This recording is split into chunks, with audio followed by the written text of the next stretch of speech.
The entire restaurant fell silent. Every fork stopped moving. Every conversation died. All eyes turned to the small boy standing next to the most expensive table in Le Bernardin, the fanciest restaurant in the city. His clothes were torn and dirty. His shoes had holes in them. His hair was messy and unwashed. He looked like he hadn't eaten in days. But his eyes were bright and full of hope as he looked at the elegant woman sitting alone at the table covered with gold plates and crystal glasses. Before we begin the story, comment below where you're watching from. Enjoy the story. Please subscribe to my channel for more sweet videos like this.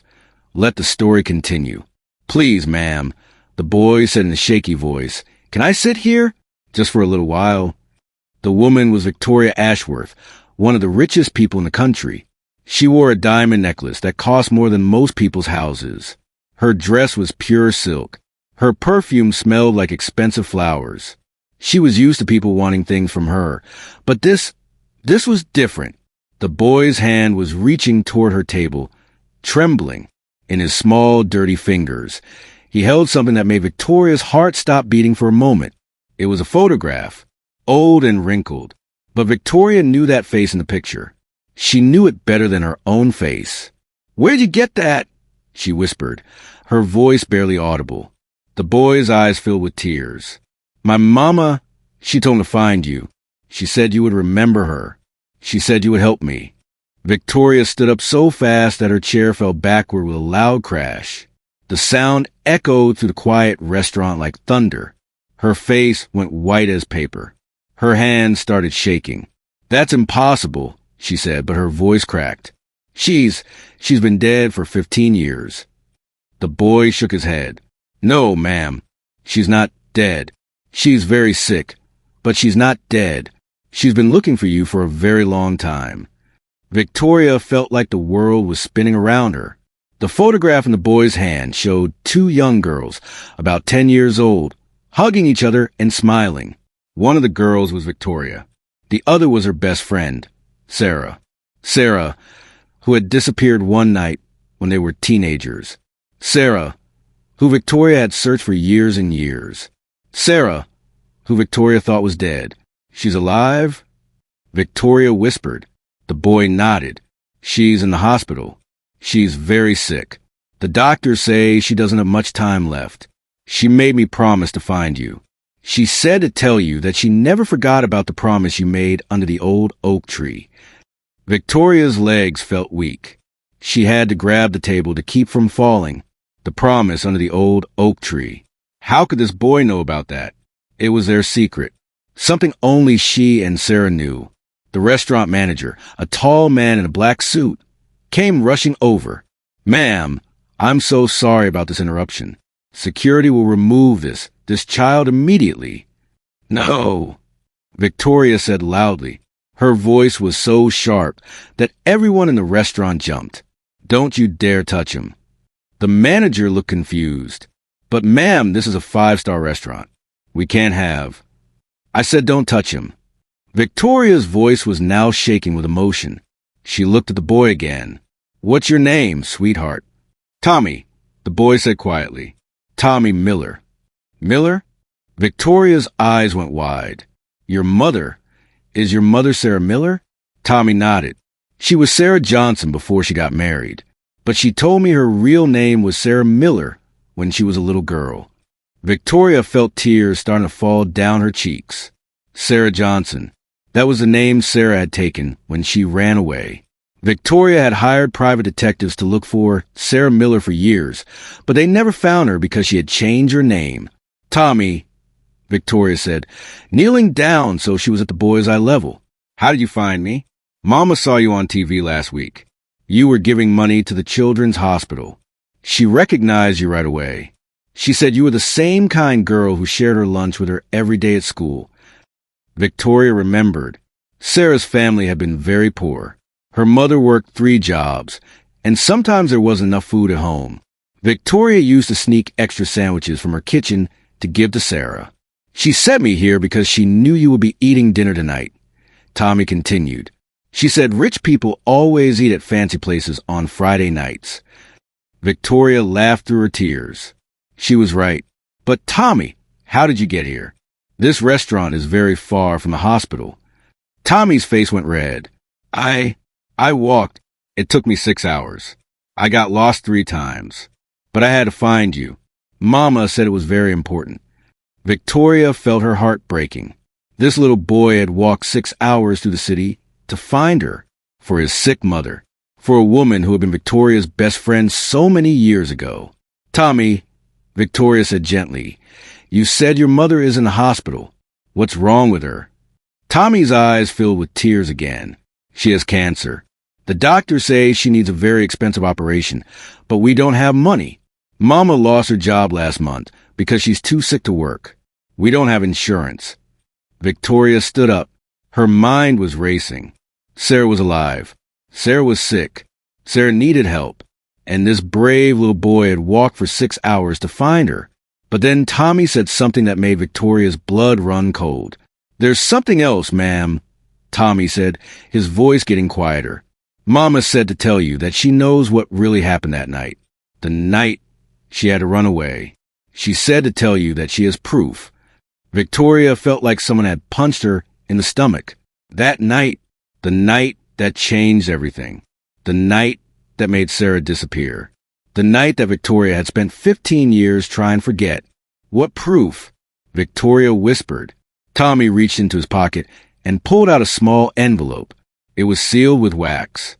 She said to give this to you only if you agreed to help her. She said you would understand what it means. Victoria stared at the envelope. Her hands were shaking so badly she could barely reach for it. Inside that envelope was either her salvation or her destruction. The entire restaurant was watching now. The manager was still standing nearby, not knowing what to do. The other diners were whispering to each other, trying to figure out what was happening. Victoria looked at Tommy. This innocent little boy had no idea what he was carrying. No idea that the envelope in his hand contained a secret that could destroy Victoria's life. Ma'am, Tommy said, will you help my mama? Will you come to the hospital with me? Victoria looked at the envelope again. Then she looked at Tommy's hopeful face. Then she made a decision that would change everything. She reached for the envelope. But just as her fingers touched it, her phone rang. The caller ID made her freeze in terror. It was Detective Reynolds. The same detective who had investigated Sarah's disappearance 15 years ago. The same detective who had never stopped looking for answers. Victoria's heart was pounding so hard she thought it might explode. Why was Detective Reynolds calling her now? After all these years? Was it a coincidence? Or did he somehow know that Sarah was alive? Tommy was still holding the envelope, waiting for her to take it. The phone kept ringing. The entire restaurant was watching. Victoria had to make a choice. Answer the phone and risk everything. Or ignore it and take the envelope, not knowing what secrets it contained. The phone rang one more time. Victoria looked at Tommy one last time. Then she reached for... Victoria grabbed the phone with one hand and the envelope with the other. Her heart was beating so fast she thought everyone in the restaurant could hear it. Hello? She said, trying to keep her voice steady. Victoria Ashworth? This is Detective Reynolds. I need to see you immediately. It's about Sarah Miller. Victoria felt like she was going to faint. Tommy was looking up at her with worried eyes. The envelope felt hot in her hand, like it was burning her fingers. I don't understand, Victoria said. Sarah Miller has been missing for 15 years. Why are you calling me now? Because we found something, Detective Reynolds said. His voice was serious and scary. Something that changes everything we thought we knew about that night. Victoria's mind was racing. How could a detective have found something now? What did he know? Was Sarah in danger? What did you find? Victoria asked. I can't discuss it over the phone. Meet me at the police station in 1 hour. This is very important, Victoria. Don't bring anyone with you. And don't talk to anyone about this call. The phone went dead. Victoria stared at it, her hands shaking. Tommy tugged on her expensive dress. Ma'am, are you okay? You look very scared. Victoria looked down at the little boy. He had no idea what was happening. He just wanted to help his sick mother. But Victoria knew that everything was about to change. Tommy, she said, kneeling down again. I need you to tell me everything. Start from the beginning. How did your mother end up in the hospital? Tommy wiped his nose with his dirty sleeve. It started 3 months ago. Mama began feeling very tired all the time. She couldn't eat anything. She was getting thinner and thinner.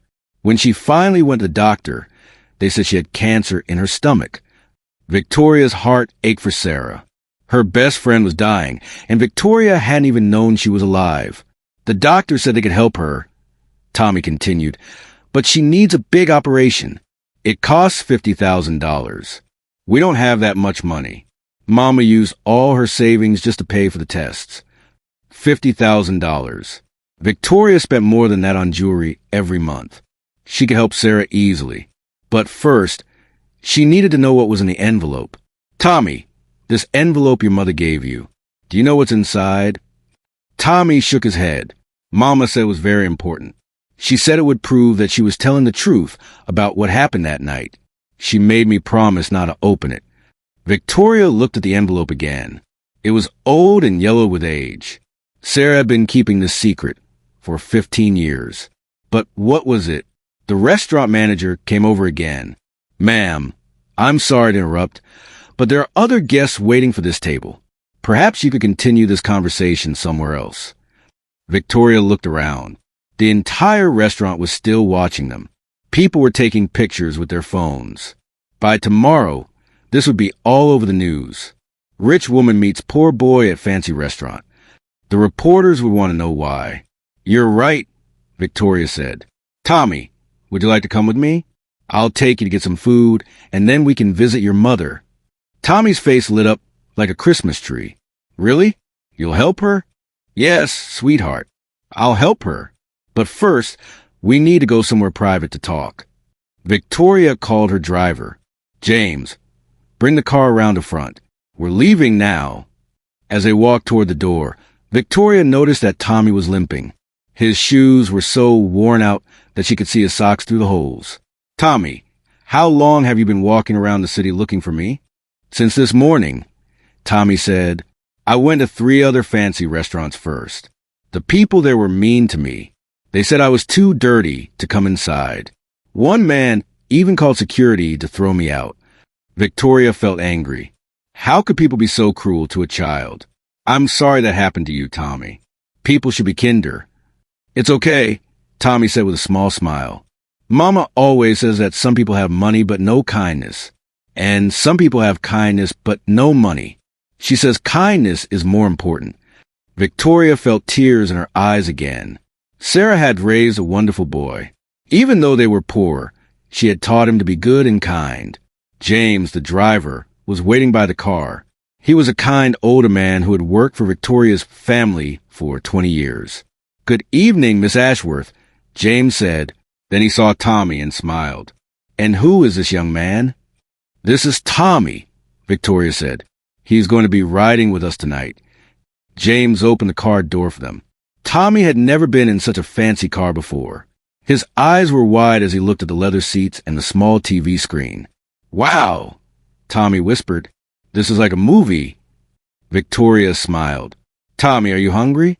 We can stop somewhere and get you something to eat. I haven't eaten since yesterday, Tommy said quietly. But I'm okay. We should go see Mama first. She's been waiting for me to come back. Victoria felt her heart break again. This little boy was so worried about his mother that he forgot about his own hunger.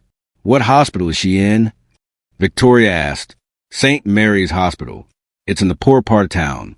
The doctors there are nice, but they say they can't do the operation unless we pay first.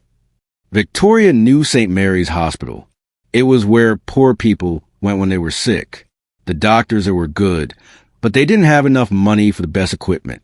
James, take us to St. Mary's Hospital, Victoria said. As the car drove through the city, Victoria looked at the envelope again. She had to open it. She had to know what Sarah had been hiding all these years. But just as she was about to tear it open, Tommy said something that made her freeze. Ma'am, there's something else I need to tell you. About the night Mama had to run away. Victoria's hand stopped moving. What about it? Mama said she saw something she wasn't supposed to see. Something that scared her so much she had to leave town and never come back. She said there was a man who hurt someone, and he told her he would hurt her too if she ever told anyone. Victoria's mouth went dry. What man, Tommy? I don't know his name, but Mama said he was rich and powerful. She said he had blonde hair and a scar on his left hand. She said he drove a black car with the license plate number VIP1. Victoria felt like she was going to throw up. She knew exactly who Tommy was talking about. Richard Blackwood, the mayor's son, the man who had been her boyfriend 15 years ago, the man who had killed someone that night, the man who had threatened Sarah to keep her quiet, the man who was now running for governor. Tommy, Victoria said, her voice shaking. Did your mother tell you anything else about that night? Tommy nodded. She said she took pictures. She said she hid them in a safe place. She said the pictures would prove what really happened. Victoria looked at the envelope in her hands. The pictures. Sarah had evidence that Richard Blackwood was a murderer, evidence that Victoria had helped him cover up, but there was something else. Something that made Victoria's blood run cold. Tommy, you said your mother has been looking for me for 15 years. Why didn't she contact me before now? Tommy's face went sad. She tried. She wrote you letters, but they always came back. She called your office, but they said you didn't want to talk to her. She even came to your house once, but the security guards wouldn't let her in. Victoria realized what had happened. Richard Blackwood had been intercepting Sarah's messages. He had been watching Victoria for 15 years, making sure Sarah never reached her. But now Sarah was dying, and she had sent Tommy to find Victoria because it was her last chance to tell the truth. The car stopped at a red light. Victoria looked out the window and saw a newspaper stand. The headline made her heart stop. Richard Blackwood announces run for president. Richard Blackwood wasn't just running for governor anymore. He was running for president. And if he won, he would be the most powerful man in the country. A murderer could become president, unless Victoria and Sarah stopped him. Tommy, Victoria said, when we get to the hospital, I need you to take me to your mother right away. We don't have much time. Why? Tommy asked, what's wrong? Victoria looked at the envelope one more time. Then she looked at Tommy's innocent face. This little boy had no idea that his mother's life was in danger, that Victoria's life was in danger, that they were all in danger. Because, Victoria said quietly, there are some very bad people who don't want your mother to tell her story, and they might try to stop her. Just then, James looked in the rearview mirror. His face was worried. Miss Ashworth, he said, we're being followed. There's a black car behind us. It's been following us since we left the restaurant. Victoria turned around and looked through the back window. Her heart almost stopped. It was a black car with the license plate VIP1. Richard Blackwood had found them. James, drive faster. Victoria shouted. We need to get to the hospital now. James pressed the gas pedal down hard. The car shot forward through the city streets. Victoria held Tommy close to her, trying to protect him. Ma'am, what's happening? Tommy asked, his voice scared. Why are we running? Victoria looked back at the black car. It was getting closer. She could see Richard Blackwood's face through the windshield. He looked angry and dangerous. Tommy, the man following us is the same man your mother saw that night. The man who scared her so much she had to run away. Tommy's eyes went wide. He's the bad man? Yes, sweetheart. He's very bad. And he doesn't want us to reach your mother. James turned the car down a narrow street, trying to lose the black car. But Richard Blackwood was still following them. Miss Ashworth, James said, I think we should call the police. Victoria shook her head. No, James. Richard Blackwood has friends in the police. They won't help us. We have to get to Sarah first. Victoria looked at the envelope in her hands. She couldn't wait any longer. She had to know what was inside. She tore it open. Inside were 3 photographs and a letter written in Sarah's handwriting. Victoria's hands shook as she looked at the first photograph. It showed Richard Blackwood standing over a man who was lying on the ground. The man wasn't moving. There was blood everywhere. The second photograph showed Richard Blackwood putting the man's body into the trunk of his car. The third photograph showed Victoria herself, standing next to Richard's car, helping him clean up the blood. Victoria felt sick. She remembered that night like it was yesterday. She had been 17 years old. She was in love with Richard Blackwood. She thought he was perfect. That night, Richard had asked her to meet him at the old warehouse by the river. When she got there, she found him standing over Mr. Peterson, the man who worked at the gas station. It was an accident, Richard had told her. He saw me taking money from my father's campaign fund. He was going to tell everyone. We fought, and he hit his head. Victoria had been young and scared. She loved Richard, so she helped him hide the body. They threw Mr. Peterson into the river. Richard told her it was their secret. He said no one would ever find out. But Sarah had seen everything. Sarah had been walking home from her job at the diner when she saw them. She had taken pictures with her old camera. Victoria read Sarah's letter. Dear Victoria, I know you helped Richard that night because you loved him. I know you were young and scared. I don't blame you for that. But I couldn't stay in town after what I saw. Richard found out I had seen him. He came to my house and threatened me. He said if I ever told anyone, he would hurt me and my family. He said he would hurt you too. So I ran away. I changed my name. I tried to forget, but I kept the pictures because I knew that someday Richard would do something bad again. Men like him never stop. I've been watching the news. I know he's running for president now. I can't let a murderer become president, even if it means putting myself in danger. The man Richard killed was named David Peterson. He had a wife and 2 little children. They never knew what happened to him. They thought he left them, but he didn't leave them. Richard killed him for money. Victoria, I know this will be hard for you, but we have to tell the truth. We have to stop Richard before he hurts more people. I'm sorry I couldn't contact you before. Richard has people watching you. Every time I tried to reach you, they stopped me.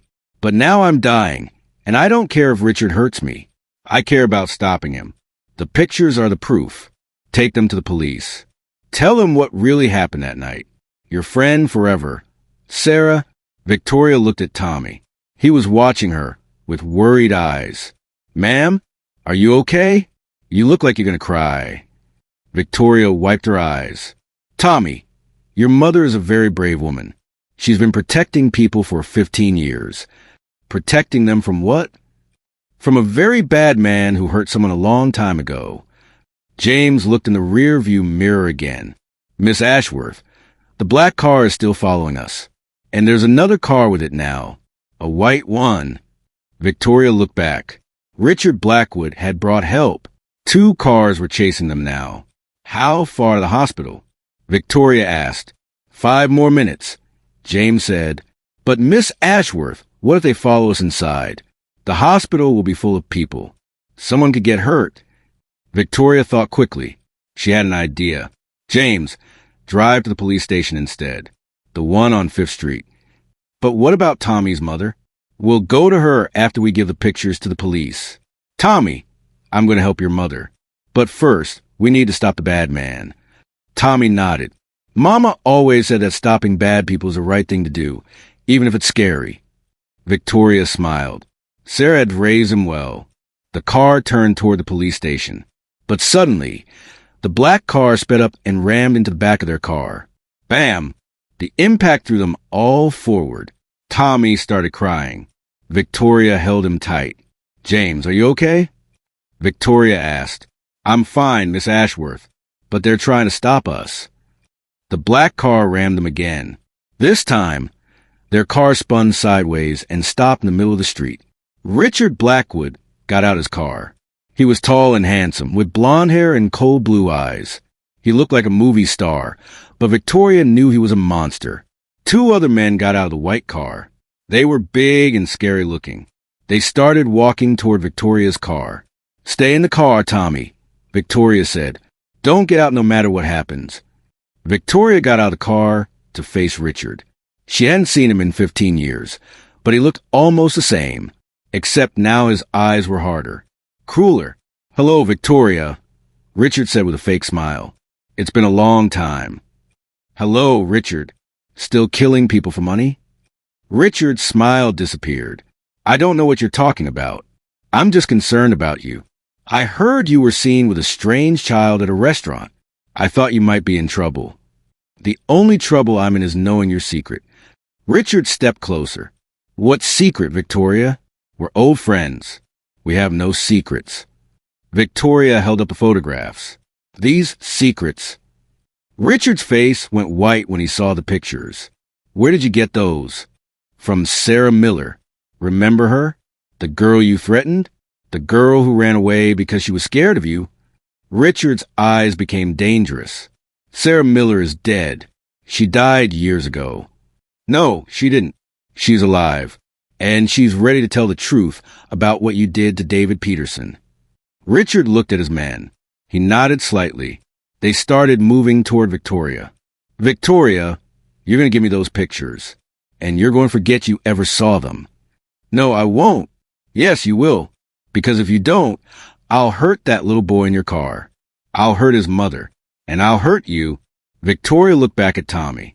He was watching through the car window, scared but trying to be brave. You're a monster, Richard. You've always been a monster. Maybe, but I'm a monster who's about to become president. And presidents can do anything they want. One of Richard's men grabbed Victoria's arm. Give us the pictures, lady. Victoria tried to pull away, but the man was too strong. Let her go, Tommy shouted. The little boy had gotten out of the car and was running toward them. Tommy, get back in the car. Victoria yelled, but Tommy didn't listen. He ran up to the big man and kicked him in the leg as hard as he could. Leave her alone. She's trying to help my mama. The man laughed and pushed Tommy to the ground. The little boy hit the pavement hard and cried out in pain. That's when Victoria got really angry. Angrier than she had ever been in her life. Don't you dare touch him, she screamed. She pulled out her phone and pressed a button. Suddenly, loud sirens filled the air. Police cars were coming from every direction. Richard looked confused. What did you do? Victoria smiled. I called Detective Reynolds before we left the restaurant. I told him to meet us here. I told him to bring backup. That's impossible. You didn't have time. I had time while you were following us. I also sent the pictures to my lawyer, my accountant, and 3 news reporters. If anything happens to me, Tommy, or Sarah, the whole world will see what you did. Richard's face went red with anger. You stupid woman. You don't know what you've done. I know exactly what I've done. I've stopped a murderer from becoming president. The police cars surrounded them. Detective Reynolds got out of the first car. He was older now with gray hair, but his eyes were still sharp. Richard Blackwood, he said in a strong voice, you're under arrest for the murder of David Peterson. Richard tried to run, but the police were everywhere. They grabbed him and put handcuffs on his wrists. This is a mistake. Richard shouted, I'm innocent. I'm running for president. Not anymore, Detective Reynolds said. We've been looking for evidence of this murder for 15 years. Thanks to Victoria and Sarah, we finally have what we need. Victoria knelt down next to Tommy. Are you hurt, sweetheart? Tommy wiped his eyes. I'm okay, but we need to go see Mama now. She's been waiting for us. Victoria looked at Detective Reynolds. Can we go to the hospital? Sarah Miller is very sick. She needs to see that Richard has been caught. Detective Reynolds nodded. Of course. But first, I need to ask you some questions. I'll tell you everything, Victoria said. But can we do it at the hospital? Sarah doesn't have much time. Detective Reynolds looked at the pictures in Victoria's hand. These are the originals? Yes. Sarah kept them hidden for 15 years. She was too scared to come forward before. She was smart to be scared. Richard Blackwood is connected to some very dangerous people. If she had tried to expose him earlier, she might have been killed. Victoria felt cold. What do you mean? Detective Reynolds looked serious. Victoria, David Peterson wasn't Richard's only victim. We think he's killed at least 3 other people over the years. People who tried to expose his crimes. People who got in his way. Victoria couldn't believe what she was hearing. 3 other people? Maybe more. We've been investigating him for years, but we never had proof. Until now. Victoria looked at Tommy. This brave little boy had helped catch a serial killer. His mother had risked everything to stop a monster. Detective, there's something else you should know, Victoria said. Richard has been watching me for 15 years. He's been intercepting Sarah's messages. He has people working for him. Detective Reynolds nodded. We know. We've been watching him too. We were waiting for him to make a mistake. Tonight, he made a big one. James, who had been quiet this whole time, came over to Victoria. Miss Ashworth, the car is ready. We can go to the hospital now. Victoria looked at the police cars, at Richard Blackwood in handcuffs, at Tommy holding her hand. In one night, everything had changed. Detective Reynolds, she said, I want to make a deal with you. What kind of deal? I'll tell you everything I know about that night 15 years ago. I'll testify against Richard in court. But in exchange, I want police protection for Sarah and Tommy. And I want you to help me pay for Sarah's operation. Detective Reynolds smiled. Victoria, the city will pay for Sarah's operation. She's a hero. She risked her life to stop a killer. Tommy looked up at Victoria with bright eyes. Does that mean Mama will be okay? Victoria picked up Tommy and hugged him. Yes, sweetheart, your Mama is going to be fine. And the bad man will never hurt anyone again. But just as Victoria was feeling hopeful, Detective Reynolds got a call on his radio. His face went pale as he listened. What is it? Victoria asked. Detective Reynolds looked at her with worried eyes. There's been an incident at the hospital. Someone broke into Sarah Miller's room. She's missing. Tommy started crying immediately. Where's my mama? Where did they take her? Victoria felt like her heart was breaking. They had caught Richard, but his people had taken Sarah. The poor woman was dying of cancer, and now she was in the hands of dangerous criminals. Detective Reynolds, Victoria said urgently, we have to find her. She's too sick to be moved. This could kill her. Detective Reynolds was already talking into his radio. All units, we need to search the city for a sick woman, age 32, brown hair, approximately 5 feet 4 inches. She was taken from St. Mary's Hospital 20 minutes ago. But Detective, Victoria said, Richard is in jail. Who took her? Richard Blackwood has been building a criminal organization for years. He has people everywhere. Businessmen, politicians, even some police officers. Just because we caught him doesn't mean his organization stopped working. Victoria felt scared. What do they want with Sarah? They want to make sure she never testifies against Richard. And they probably want to trade her for the photographs. Victoria looked at the pictures in her hand. These pictures could put Richard in prison forever. But they were also Sarah's death sentence. Tommy, Victoria said gently, I need you to be very brave. Your mama is in trouble, but we're going to find her. Tommy wiped his eyes. Promise. I promise. Detective Reynolds finished talking on his radio. Victoria, I need you to think carefully. Richard's organization is smart. They won't take Sarah to a random place. They'll take her somewhere that means something to Richard. Somewhere he feels safe. Victoria thought hard. Where would Richard take someone? Where did he feel most powerful? The old warehouse, she said suddenly. The place where he killed Mr. Peterson. Richard always said it was his special place. He owns a building. Of course, Detective Reynolds said. It's perfect. No one goes there. No one would think to look there. But Detective, what if we're wrong? What if they took her somewhere else? Then we'll search every building in the city. But my gut tells me you're right. Detective Reynolds called for backup. Soon, the street was full of police cars and officers with guns. Victoria, Detective Reynolds said, I want you and Tommy to stay here. This could be dangerous. No, Victoria said firmly. I'm coming with you. Sarah is my best friend, and Tommy needs to see his mother. Ma'am, it's too dangerous. These people have already killed before. Then we don't have time to argue. Every minute we waste, Sarah gets sicker. Tommy tugged on Victoria's dress. Miss Victoria, what if the bad men hurt Mama? Victoria knelt down and looked Tommy in the eyes. Tommy, your Mama is the strongest, bravest woman I know. She survived 15 years of hiding. She raised you all by herself. She's gonna be okay. But she's so sick. I know, sweetheart. But we're gonna get her the best doctors. We're gonna make sure she gets better. Detective Reynolds came over to them. We're ready to go. Victoria, if you're coming, you have to promise me something. What? You'll do exactly what I tell you. No heroics. No trying to be brave. Just follow my instructions.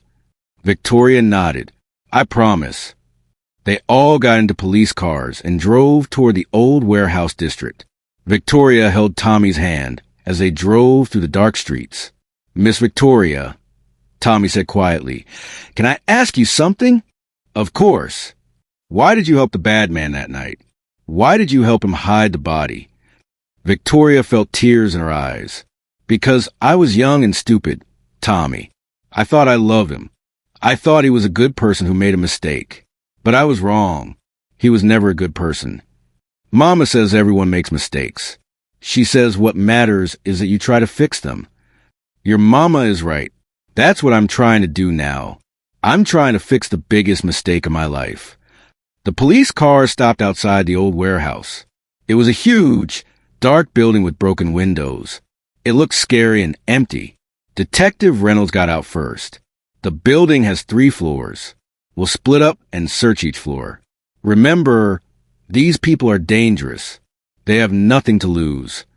Victoria and Tommy stayed close to Detective Reynolds as they walked toward the building. Victoria was scared, but she tried not to show it. The front door was locked, but the police broke it down easily. Inside, the building was dark and cold. Their footsteps echoed in the empty space. Sarah, Victoria called out.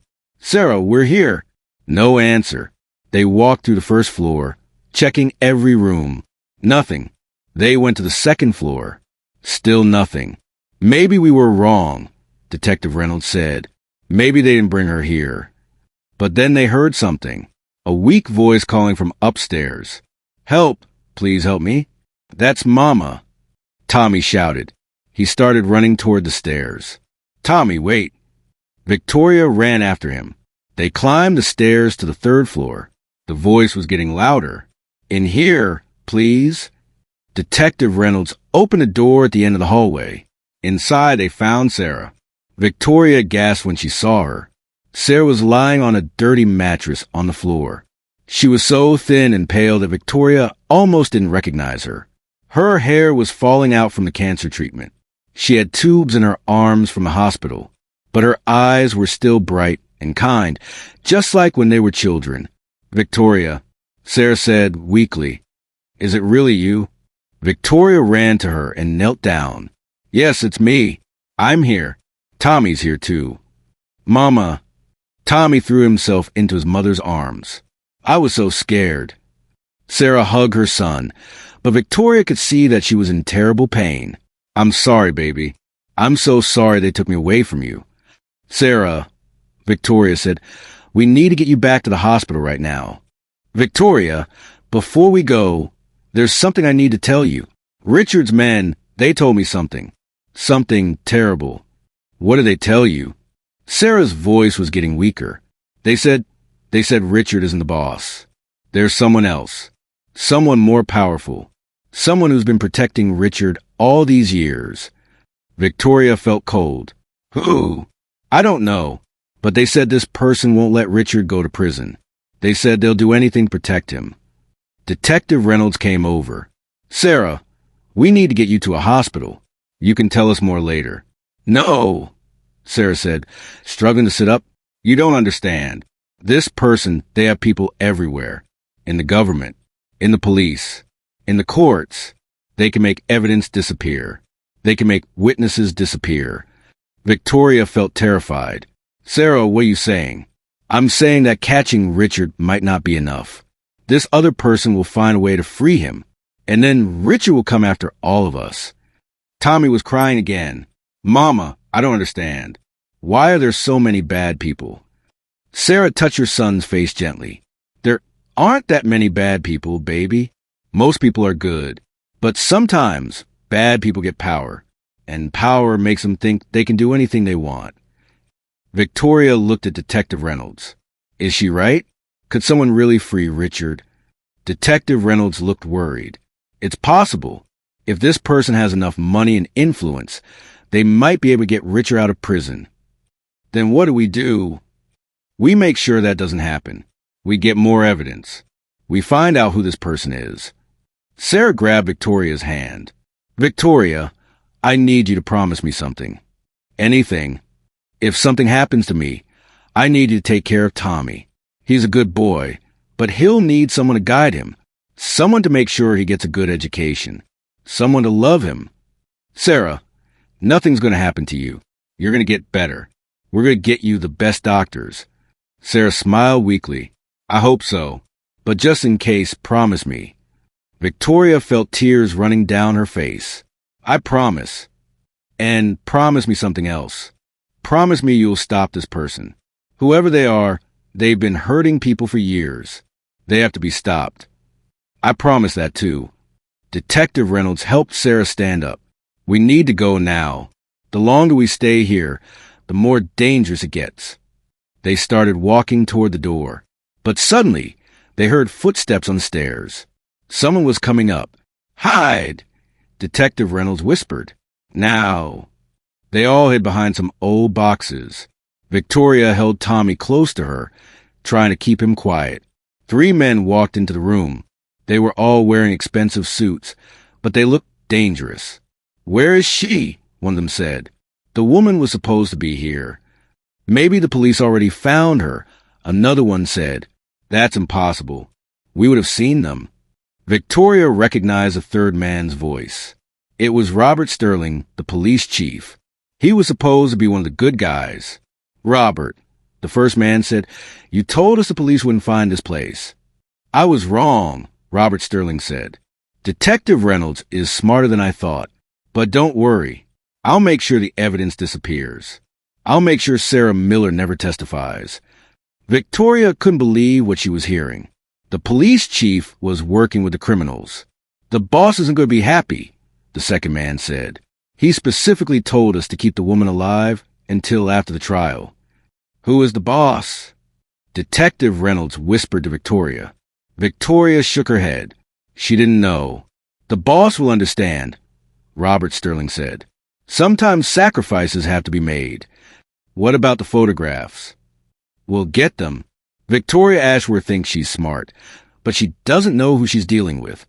The 3 men started walking around the room, looking for clues. They were getting closer to where Victoria and the others were hiding. Tommy started to cough. Victoria tried to cover his mouth, but it was too late. What was that? One of the men said. Someone's here, Robert Sterling said. Search the room. Detective Reynolds stood up with his gun drawn. Police, put your hands up. The 3 men reached for their guns. Victoria grabbed Tommy and pulled him behind a bigger box. Sarah, stay down, Victoria shouted. Gunshots filled the air. Victoria could hear Detective Reynolds shouting orders. She could hear the men running around the room. Then she heard something that made her blood run cold. Sarah screamed. Victoria looked over and saw that Sarah had been shot. She was lying on the floor, bleeding. Mama, Tommy cried. Stay back, Tommy. Victoria held him tight. Detective Reynolds was still fighting the 3 men. Victoria knew she had to help. She looked around and saw an old metal pipe on the floor. She picked it up and waited. One of the men was running toward where Tommy was hiding. Victoria jumped out and hit him with the pipe as hard as she could. The man fell down and didn't get up. Victoria! Detective Reynolds shouted. Get Sarah and Tommy out of here. Victoria ran to Sarah. She was hurt badly, but she was still conscious. I can't move, Sarah whispered. Take Tommy and run. I'm not leaving you. You have to. Tommy needs you. Victoria looked at Tommy. He was crying and scared, but he was trying to be brave. Tommy, can you walk? Tommy nodded. But I don't want to leave Mama. We're not leaving her. We're going to get help. Victoria helped Sarah sit up. Sarah, can you walk if I help you? I think so. Victoria put Sarah's arm around her shoulder. Tommy, hold on to my other hand. We're going to walk out of here together. They started moving slowly toward the door. Detective Reynolds was still fighting the other men. But just as they reached the door, Victoria heard a voice that made her freeze. "Going somewhere, Victoria?" She turned around. Standing in the doorway was a man she knew very well. It was her own father, William Ashworth. "Daddy," Victoria said in shock. William Ashworth smiled, but it wasn't a kind smile. "Hello, Victoria. I'm disappointed in you. You've caused me a lot of trouble tonight." Victoria couldn't believe what she was seeing. Her father was the boss. Her father was the one who had been protecting Richard Blackwood. "You," Victoria whispered, "you're the one behind all this?" "I've been protecting our family for years, Victoria. Richard Blackwood has been very useful to me. He's done things that needed to be done. Things that kept our family safe and powerful. He's a murderer. He's a tool. A very effective tool. And now you're trying to destroy everything I've built." Victoria felt like her world was falling apart. Her own father was a criminal. He had been protecting a killer. "Daddy, how could you?" "Because sometimes, Victoria, good people have to do bad things to protect what matters most." William Ashworth looked at Sarah and Tommy. "I'm sorry about this, but they know too much. They can't be allowed to live." "No." Victoria stood in front of Sarah and Tommy. "I won't let you hurt them." "Victoria, step aside. This is bigger than you understand." "I said no." William Ashworth sighed. "I was hoping you would be reasonable, but I see that's not going to happen." He reached into his coat and pulled out a gun. "I'm sorry, Victoria, but you leave me no choice." Victoria stared at her father's gun, the man who had taught her to ride a bike, who had read her bedtime stories, who had told her she could be anything she wanted to be, was now pointing a weapon at her. "Daddy, please," Victoria said, her voice shaking. "These are innocent people. Tommy is just a little boy." "I know, sweetheart, and I'm truly sorry. But sometimes innocent people get hurt when bigger things are at stake." Tommy was hiding behind Victoria, holding on to her dress. Sarah was leaning against the wall, getting weaker from her gunshot wound. "Miss Victoria," Tommy whispered, "is that man really your daddy?" Victoria felt tears in her eyes. "Yes, Tommy, but he's not the daddy I thought I knew." William Ashworth heard this. "Victoria, you don't understand the world we live in. For 30 years, I've built our family's fortune. I've made us one of the most powerful families in the country. Do you think that happened by accident? I thought it happened because you worked hard, because you were honest." William laughed, but it wasn't a happy sound. "Honest? Victoria, honest people don't become billionaires. Honest people don't control governments. To build real power, you have to be willing to do things that others won't do. Like murder, like whatever it takes." Detective Reynolds was still fighting the other men across the room. Victoria could hear gunshots and shouting. She knew he was trying to help them, but he was outnumbered. "Daddy," Victoria said, trying to keep her voice calm, "let me ask you something. When I was little, and I had nightmares, what did you tell me?" William looked confused. "What does that have to do with anything? Just answer me. What did you tell me when I was scared?" William's face softened for just a moment. "I told you that there were no monsters under your bed. I told you that good people would always protect you from the bad people." "That's right. And you know what? You were wrong. The monster wasn't under my bed. The monster was tucking me in at night." William's face went hard again. "I did what I had to do to protect our family." "No, you did what you wanted to do to get more power. And you used me. You used Richard. You used everyone." Sarah spoke up weakly from where she was sitting. "Victoria, don't argue with him. Just take Tommy and run." "I'm not leaving you, Sarah." "You have to. Tommy needs you." Tommy looked up at Victoria with his big, scared eyes. "I don't want to leave Mama. I don't want to leave you either." Victoria knelt down next to Tommy. "Tommy, do you remember what your mama taught you about right and wrong?" Tommy nodded. "She said that doing the right thing is always hard. But that's how you know it's right. That's exactly right. And right now, the right thing is for me to protect you and your mama." Victoria stood up and faced her father again. "Daddy, I'm going to make you a deal. You're in no position to make deals, Victoria. Yes, I am, because I have something you want. Victoria held up the photographs. These pictures can destroy Richard. But more importantly, they can destroy you. If these pictures get out, everyone will know that you've been protecting a murderer for 15 years. Those pictures don't prove I did anything. Maybe not by themselves. But I know other things. I know about the money you gave Richard. I know about the witnesses who disappeared. I know about the judges you bought. And I'm willing to tell everyone. William's eyes got dangerous. You would destroy your own family? You already destroyed our family when you became a criminal. Everything I did for you, to give you the best life possible. Victoria felt anger rising in her chest. I never asked you to hurt people for me. I never asked you to protect murderers. I would rather be poor than live with blood money. You say that now, but you live your whole life in luxury. You don't know what it's like to be poor. Victoria looked at Tommy and Sarah. Actually, I'm learning. And you know what? These people have something you never gave me. What's that? Love without conditions. Tommy loves his mama, even though they're poor. Sarah loves Tommy, even though she's dying. That's real love, not the kind of love that comes with strings attached. Tommy tugged on Victoria's dress again.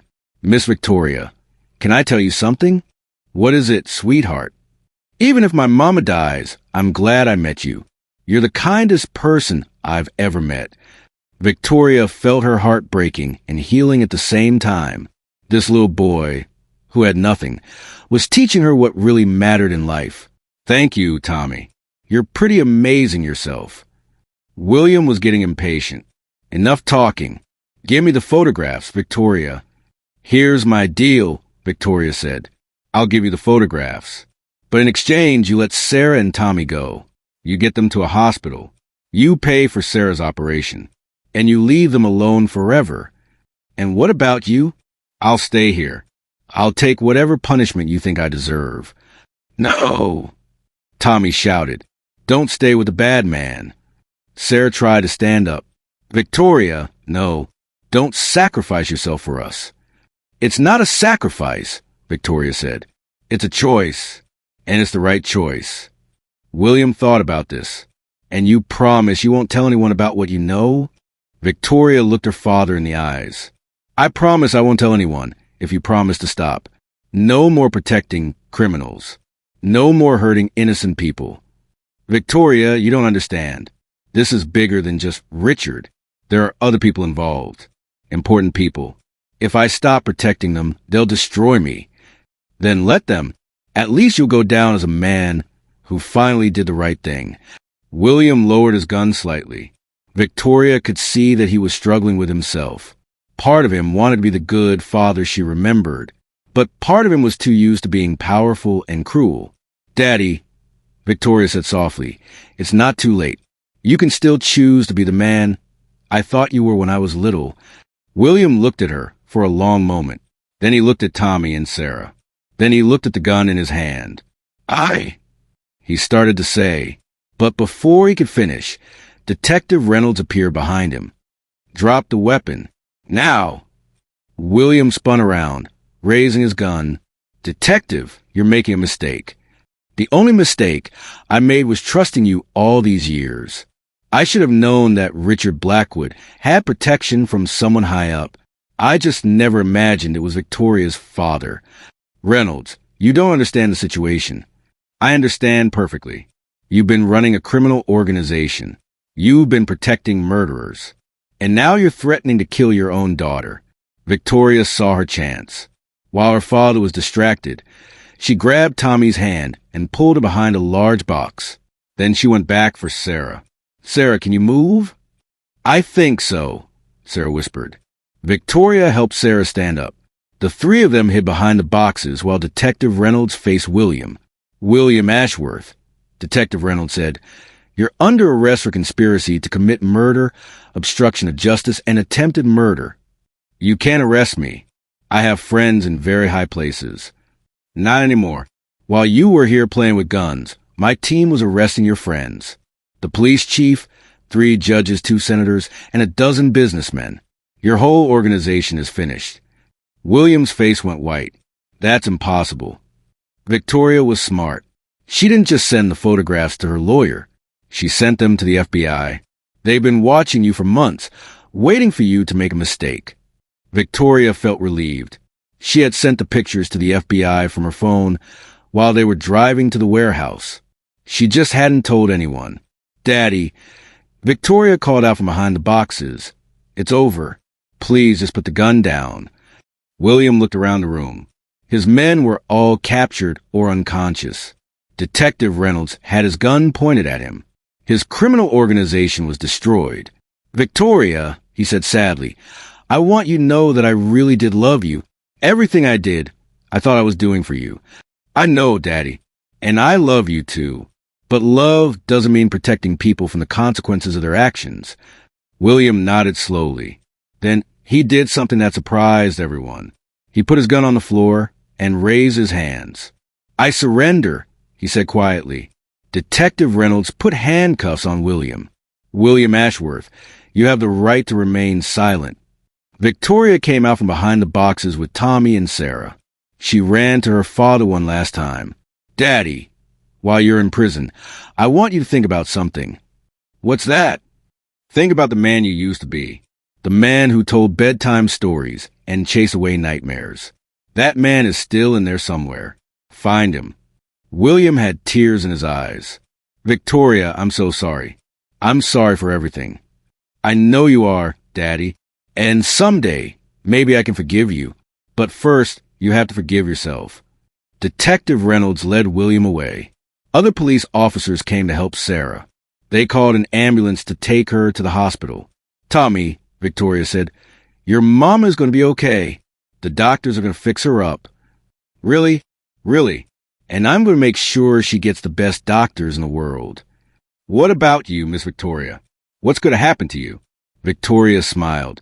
I'm going to do something I should have done 15 years ago. I'm going to tell the truth about everything. And then I'm going to spend the rest of my life trying to make up for the mistakes I made. Can I help? Victoria hugged Tommy tight. I was hoping you would ask that, because I have an idea. How would you like to help me start a foundation? A foundation that helps sick people who can't afford doctors. Tommy's eyes lit up. Really? We could help other kids like me? Exactly like you. Kids who are brave and kind and smart. Kids who just need someone to believe in them. Sarah, who was being loaded onto a stretcher, reached out and grabbed Victoria's hand. Victoria, thank you. Thank you for saving us. Thank you for saving me, Victoria said. You and Tommy taught me what really matters. 3 months later, Victoria stood on the stage of a big auditorium. She was wearing a simple dress, not the expensive clothes she used to wear. Her hair was shorter and more natural. She looked different. She looked happier. Ladies and gentlemen, she said to the crowd, I want to introduce you to the co-founder of the Sarah Miller Foundation for Children's Health. Please welcome Tommy Miller. Tommy walked onto the stage. He was wearing a new suit, but he still had the same bright, kind eyes. He wasn't shy anymore. He had learned that he had a voice, and that his voice mattered. Thank you, Miss Victoria, Tommy said into the microphone. 6 months ago, my mama was dying, and we had no money for doctors. Today, my mama is healthy, and we're helping other families who are in the same situation we were in. The crowd applauded loudly. But the most important thing I learned, Tommy continued, is that being rich or poor doesn't matter. What matters is being kind. What matters is helping people. What matters is doing the right thing, even when it's hard. Victoria felt tears of joy in her eyes. Tommy had grown so much in just a few months. He was going to change the world someday. I also want to say something about Miss Victoria, Tommy said. A lot of people think she's a hero because she helped catch the bad guys. But that's not why she's a hero. She's a hero because she kept her promise to my mama. She's a hero because she chose love over money. She's a hero because she chose what was right over what was easy. After the speech, Victoria and Tommy went to visit Sarah in her new apartment. Sarah had recovered completely from her cancer. The operation had been successful, and she was stronger than ever. Victoria, Sarah said as they sat in her kitchen drinking tea, can I ask you something? Of course. Do you ever regret giving up your old life? Your big house, your fancy clothes, your father's money? Victoria looked around Sarah's small, warm apartment. She looked at Tommy doing his homework at the kitchen table. She looked at the pictures on the wall, showing all the children their foundation had helped. Never, Victoria said. I was rich before, but I was poor in all the ways that mattered. Now I'm rich in all the ways that count. What about your father? Have you forgiven him? Victoria thought about this. I visit him in prison once a month. He's different now. Prison has made him think about what he did. He started helping other prisoners learn to read. He says he wants to find a good man he used to be. That's a start, Sarah said. It is. And Tommy has been writing him letters. Tommy believes that everyone deserves a second chance to be good. Tommy looked up from his homework. My teacher says that people aren't born good or bad. She says people choose to be good or bad every single day. Your teacher is very smart, Victoria said.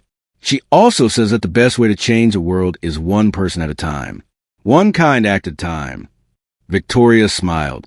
Well then, Tommy Miller, I'd say we're off to a good start. That night, as Victoria tucked Tommy into bed in his new room, he was living with Victoria now, so Sarah could focus on getting completely healthy. Tommy asked her one more question. Miss Victoria, when you were little, did you ever think your life would turn out like this? Victoria thought about the scared, lonely girl she used to be. The girl who had everything money could buy, but nothing that money couldn't buy. No, Tommy. When I was little, I thought being rich meant having lots of money. But now I know that being rich means having people to love and people who love you back. Like a family? Exactly like a family. Tommy smiled and closed his eyes. I'm glad you asked if you could sit at our table that day. Victoria laughed. Actually, Tommy, you asked if you could sit at my table. Oh, yeah, Tommy said sleepily. Best question I ever asked. Victoria turned off the light and walked to the window. Outside, the city was full of lights. Somewhere out there were other children like Tommy, children who needed help. Somewhere out there were other families like Sarah's, families who just needed someone to believe in them. Victoria had learned something important that night at the restaurant when a poor boy asked a rich woman if he could sit at her table. She had learned that the most important question isn't what can I get, but what can I give? She had learned that real wealth isn't measured in dollars, but in the lives you touch and the love you share. She had learned that sometimes the poorest person in the room can be the richest teacher. And she had learned that it's never too late to become the person you were meant to be. As Victoria watched the city lights twinkle like stars, she made one final promise to herself. Tomorrow, she would wake up and ask herself the same question Tommy had asked her that night. Can I sit here? But this time, she would be asking if she could sit at the table of kindness, at the table of compassion, at the table of people who choose love over money and right over easy. And the answer, she knew, would always be yes. Because at that table, there's always room for one more.